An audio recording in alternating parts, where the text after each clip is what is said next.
최대 30조 원 규모의 체코 원전 건설 프로젝트 우선 협상 대상자 발표가 임박했습니다.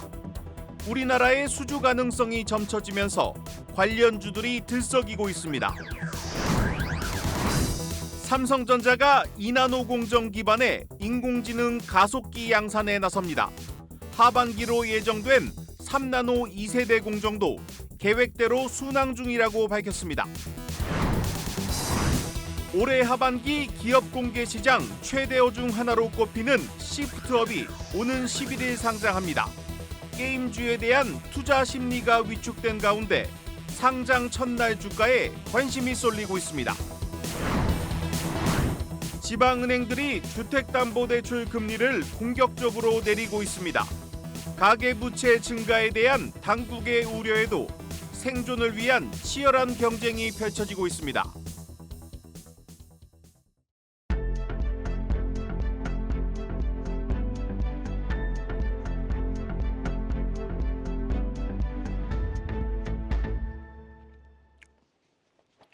뉴스 플러스 시작합니다.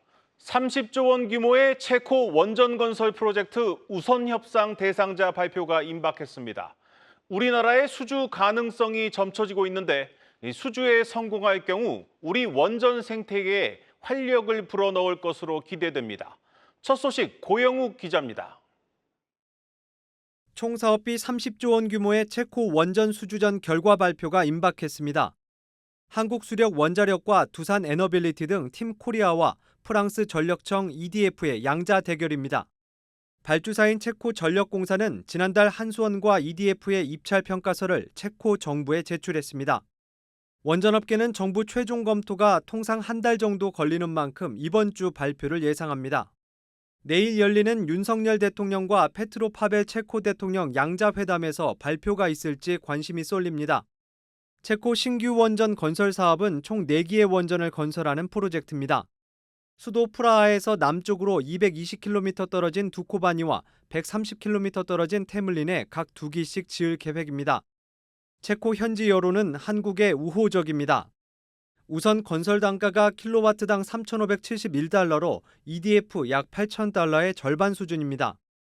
여기에 두산에너빌리티의 체코 자회사 스코다 파워에서 원전 핵심 부품인 증기 터빈을 납품할 계획이어서 부품 현지화도 가능합니다. 반면 EDF는 영국 힌클리 원전 프로젝트의 준공 마감을 3년 늦춰 발주처에 77조 원의 손실을 입힌 바 있습니다.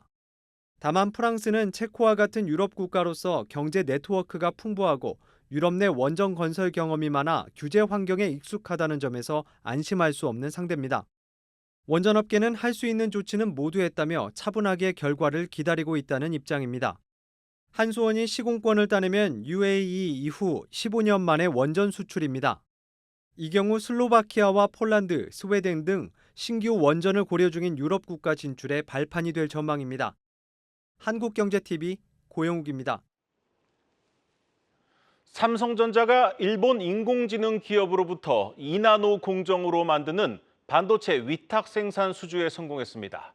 삼성전자는 메모리 반도체부터 반도체 위탁 생산, 패키징까지 아우르는 인공지능 통합 솔루션으로 대만 TSMC 추격에 속도를 낼 계획입니다. 정재용 기자가 보도합니다.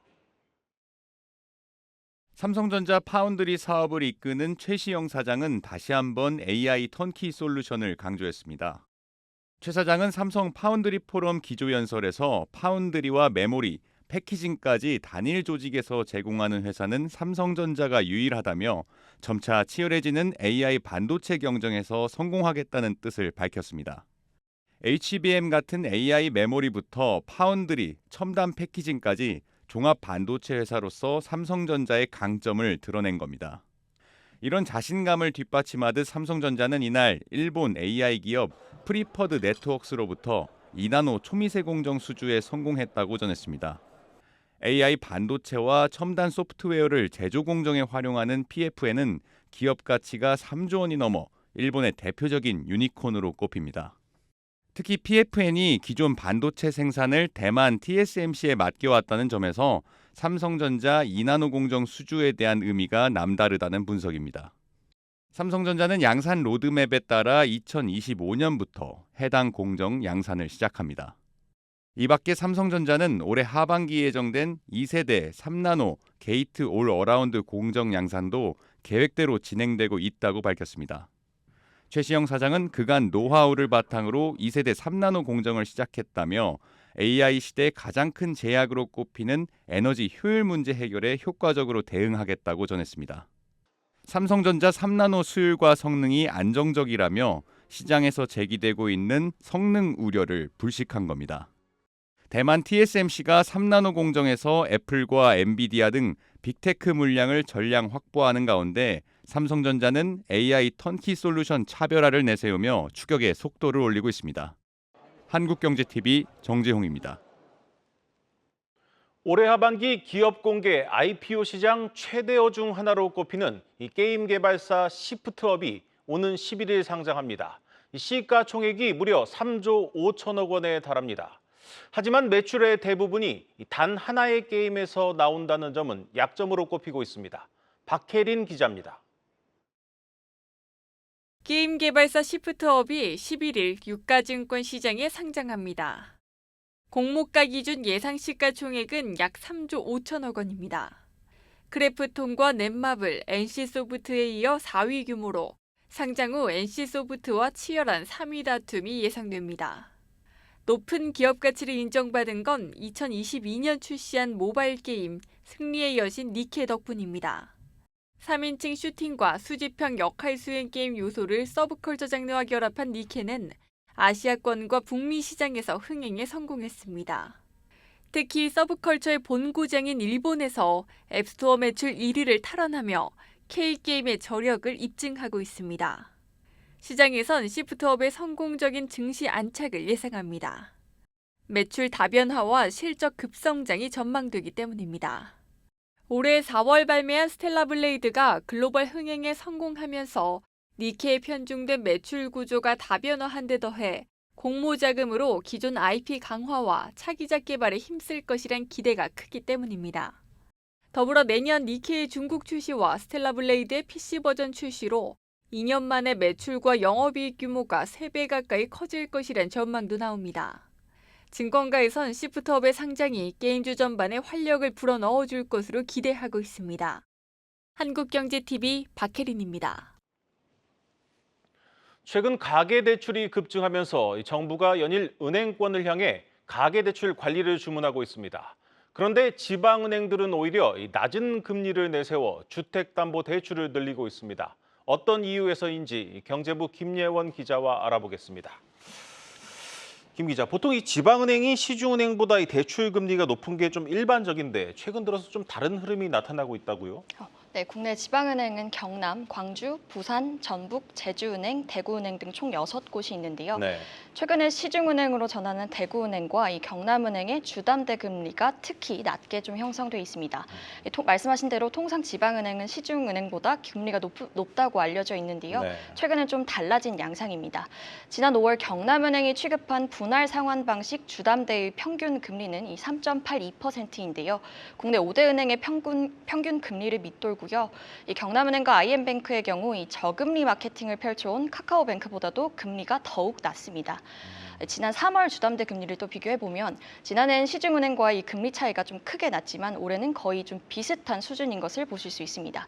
지방은행이 그만큼 좀 금리를 많이 낮춘 거죠. 네. 이렇게 주담대 금리를 낮게 가져가다 보니 1분기 지방은행의 주담대 잔액은 가파르게 늘었습니다.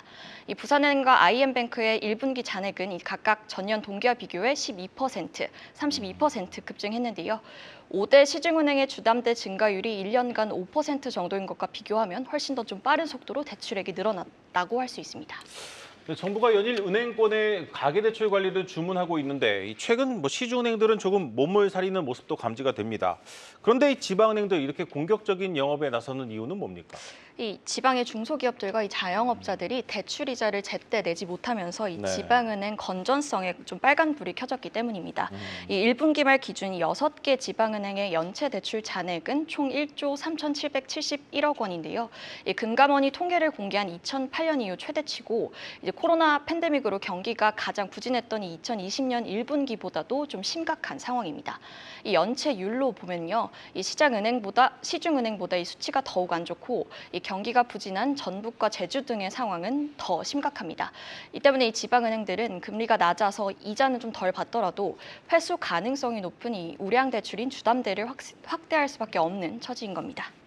당연히 은행들 입장에서는 이 당국의 압박보다는 이 생존이 더 큰 문제일 수밖에 없습니다. 이 주가에도 이런 분위기가 좀 반영이 되고 있죠. 네, 맞습니다. 이 지방은행 가운데 이 상장사는 BNK 금융지주, JB 금융지주, DGB 금융지주가 있는데요. 이 연체율이 빠르게 오르는 것과 달리 주가는 아직은 좀 견조한 흐름이지만 이 밸류업 기대감에 이 크게 오른 시중은행과 비교하면 상대적으로 좀 부진한 모습입니다. 이 연체율 같은 건전성 지표가 악화된 탓일 거고요. 이제 앞으로 전망이 좀 중요할 텐데 이 금융권에선 이 고금리 기조가 꺾이지 않으면서 이 한계에 부딪힌 지방 자영업자나 이 기업들이 좀 늘고 있는 만큼 이 지방은행들의 이 연체율 상승 추세가 올 하반기에도 이어질 거다, 이런 경고가 나오는 상황입니다. 네, 고금리가 얼마나 지속될지는 은행들에게 참 중요한 부분인데 오늘 한국은행 금융통화의 이틀 앞두고 이 이창용 총재가 국회에서 업무 보고를 했는데 어떤 내용이 나왔습니까? 이창용 하는 총재는 이제 금통위가 예정된 만큼 오늘은 좀 말을 아꼈는데요. 네. 다만 이 기준금리 결정의 핵심 요인인 물가와 관련해서는 이 2% 중반으로 낮아지는 등 긍정적인 움직임을 나타내고 있다고 진단을 했고, 이 금융과 외화 부문의 최근 흐름에 대해선 경계해야 한다고 내비쳤습니다. 이 금통위를 좀 지켜봐야겠지만 시장에서는 이 총재가 이 물가 둔화에 자신감을 나타낸 만큼 이달엔 동결을 하더라도 인하 논의 임박을 시사할 가능성은 있다고 전망하고 있습니다. 네, 잘 들었습니다. 경제부 김예원 기자였습니다.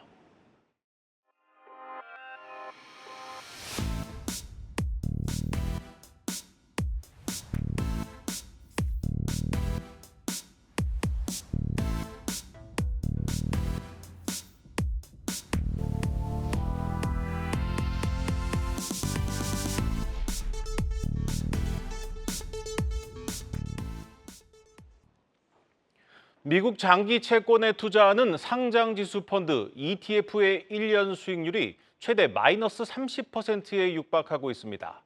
미국 금리 인하 가능성에 큰 수익을 기대하고 몰린 개인 자금이 4조 원에 달합니다. 김동하 기자입니다.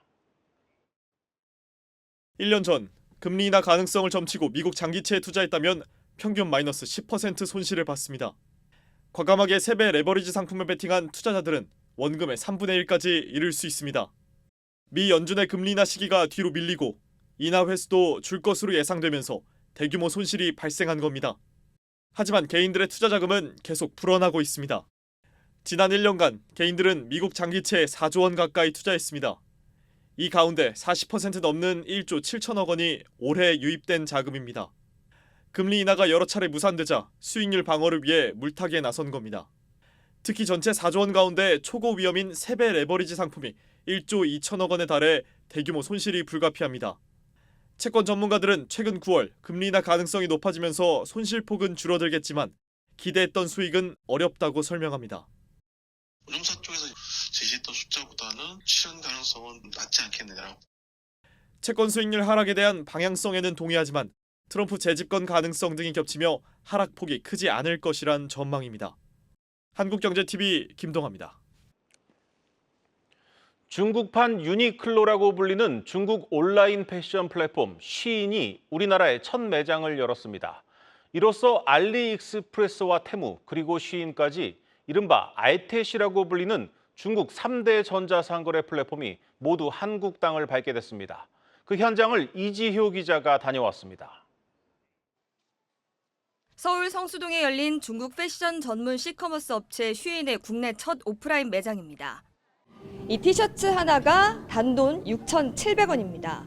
초저가를 내세우는 만큼 이 매장에서 3만 원을 넘는 제품을 찾아보기는 힘들었습니다.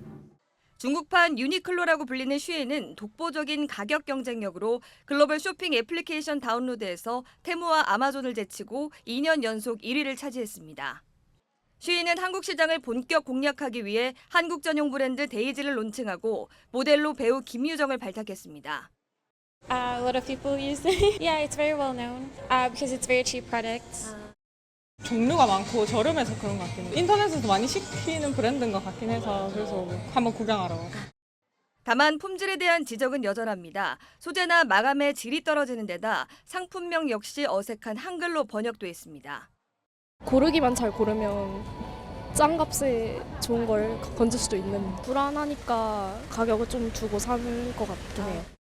서울시에 따르면 쉬인에서 판매하는 어린이용 장화에서 발암물질이 기준치의 680배 넘게 검출되기도 했습니다. 알리익스프레스와 테무도 비슷한 논란을 겪었지만 국내 시장에서의 성장세는 여전합니다. 앱 리테일 분석 서비스 YG앱 리테일 굿즈에 따르면 지난 4, 5월 연속 줄어들던 월간 활성 이용자 수가 지난달부터 다시 반등하기 시작했습니다. 시커머스가 제품의 한계를 극복하기 위해 공격적인 투자를 이어가고 있다는 점도 위협적입니다. 쉬인은 지난해 한 해에만 10억 달러, 1조 원이 넘는 돈을 광고로만 썼고 알리익스프레스는 수수료 면제 정책을 9월까지 연장하기로 했습니다. 테무 역시 자금 동원력을 갖춘 판도더라는 모기업의 지원으로 초저가를 이어가고 있습니다. 업계 관계자는 시커머스는 저가라는 분명한 타깃층이 있다며 국내 이커머스 플랫폼은 품질과 안정성에 더 초점을 둬야 살아남을 것이라고 말했습니다. 최근 국내 이커머스가 프로모션으로 공격적인 맞대응에 나서고 있지만 중국의 공습을 어떻게 극복할지가 국내 유통업계의 과제로 떠올랐습니다.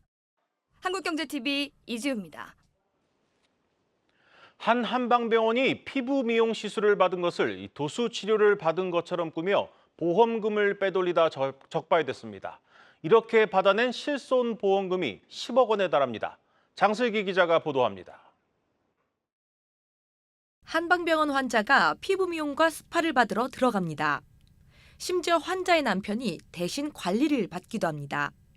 이렇게 피부 미용과 스파를 받은 환자들은 도수치료라고 적힌 영수증을 보험사에 제출해 무려 10억 원의 실손보험금을 타냅니다. 금융감독원은 경찰청과 연계한 보험사기 특별단속에서 한의사와 간호사, 가짜 환자로 구성된 보험사기 일당 100여 명을 검거했습니다.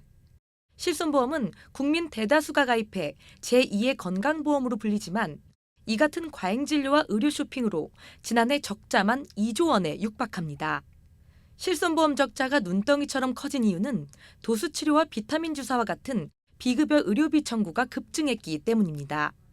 실제 지난해 지급된 전체 실손보험금 중 비급여 보험금이 절반 이상을 차지합니다.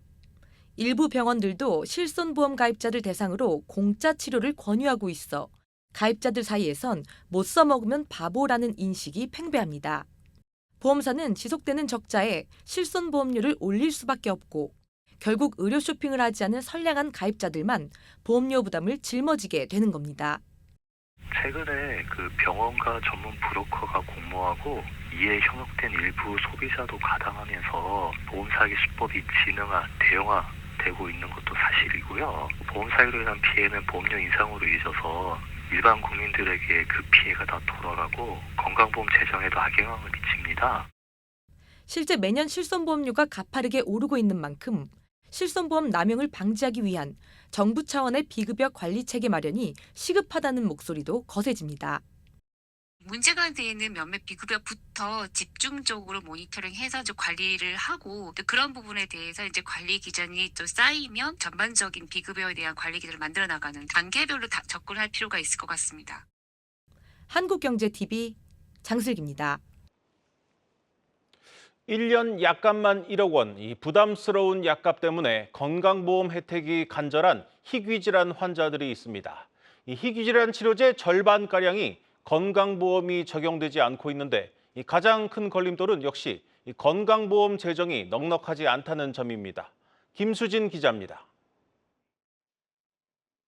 방치하면 시력을 잃을 수 있는 희귀 유전병 리베르 시신경병증 환자 이민혁 씨. 이 씨 같은 환자들에게 효과가 있다고 알려진 한 의약품의 한 달 약값은 약 750만 원 수준. 1년이면 1억 원에 육박하는 가격에 20대인 이 씨는 선뜻 약을 처방받기가 어렵다고 말합니다.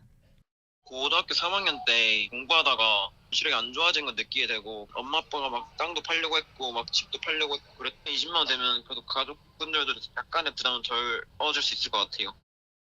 약을 공급하는 제약회사에서 비용의 일부를 지원해주기도 하지만 여전히 비싸다는 설명. 환자들은 해당 치료제와 동일한 성분의 건강기능식품을 해외에서 구매해 먹지만 약이 아닌 식품인데다 직구의 형태라 품질을 보장할 수 없습니다. 약을 드시면 그게 한 30, 40% 정도까지 그 비율이 올라가는 것으로 알려져 있습니다. 너무 고가기 때문에 접근하기가 되게 어렵죠. 직구해서 드시는 분들이 한 제가 보기에는 열에 9은 넘는 것 같습니다. 그런 거에 대한 안전성은 사실 증명이 되어 있지는 않습니다. 건강보험 적용이 된다면 환자가 부담하는 가격은 적으면 5% 수준이지만 그렇지 않다면 100%를 내야 합니다. 국내 희귀의약품 급여율은 약 53%로 독일이나 프랑스보다 크게 낮은 수준. 희귀질환은 환자 수가 적어 특정 약에 대한 통계적 근거가 부족하다는 등의 이유로 보험 적용이 쉽지 않습니다. 건강보험 재정이 한정적이라는 점도 이유 중 하나입니다. 사실 안타깝죠. 누구는 돈이 있으면 먹을 수 있고 누구는 돈이 없으면 먹을 수가 없잖아요. 의사로서는 당연히 그게 경제적인 거에 상관없이 선택권은 있어야 되는 것 같아요. 희귀 질환자의 치료제 선택권을 위해 건강보험 급여 확대와 함께 다양한 재원 확보가 필요한 상황입니다. 한국경제TV 김수진입니다.